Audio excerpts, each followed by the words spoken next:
माननीय अध्यक्ष जी, इसमें मुख्य रूप से आंगनवाड़ी की जो हमारी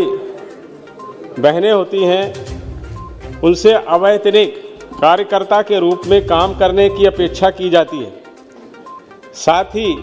आंगनवाड़ी की जो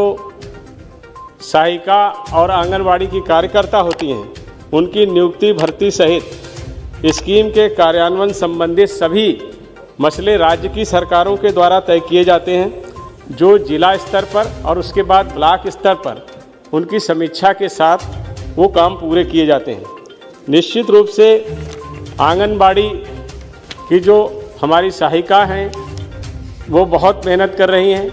और उसके कारण उनको जो मानदेय देने की बात थी उसमें भी अभी हमारी सरकार ने काफ़ी बदलाव किया है। लेकिन अगर हम उनके काम के विषय में देखें तो आंगनबाड़ी स्कीम का लक्ष्य 6 वर्ष से कम उम्र के बच्चों, गर्भवती महिलाओं और स्तनपान करने वाली माताओं का समग्र विकास करना है। इसमें पूरक पोषण,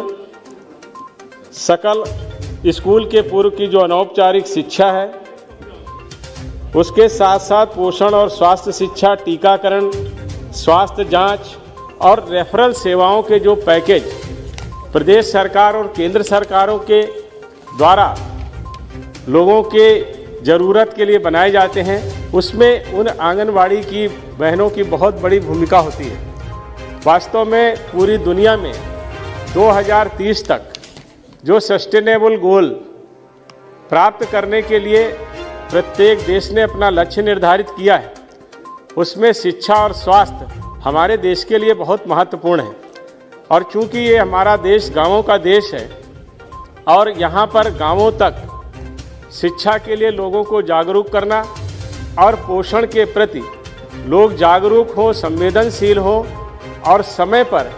पोषण के कार्यक्रमों को चलाएं भी, लाभ भी लें और किस तरह से उनको बच्चों का पालन पोषण करना है। उसके साथ साथ महिलाओं के स्वास्थ्य के लिए उनमें जो ज़्यादातर महिलाएं एनेमिक होती हैं उनको स्वास्थ्य संबंधी जानकारी देना, जो छोटे बच्चे हैं उनके जो टीकाकरण के हमारे कार्यक्रम होते हैं, जो 7 ऐसी गंभीर बीमारियां हैं जिनके टीकाकरण के माध्यम से बच्चों को स्वस्थ रखने की एक बड़ी चुनौती हमारे देश में थी, उसमें आंगनबाड़ी की जो हमारी सहायिकाएं हैं, कार्यकर्ता हैं, उनकी बहुत बड़ी भूमिका है।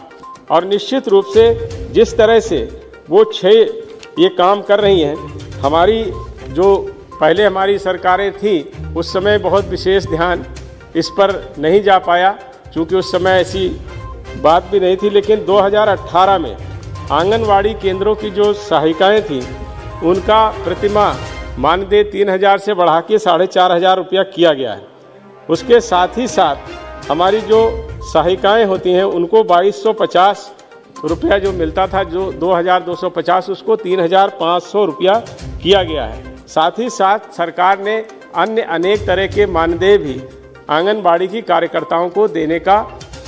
काम किया है और उन योजनाओं को स्वीकार किया है। लेकिन वास्तव में आजकल के युग में 4500 रुपया भी जिस तरह की वो सेवा कर रही हैं और जिस तरह से वो गांवों में जाकर के कामकाज कर रही हैं, इसके लिए उनको अधिक मानदेय मिलना चाहिए।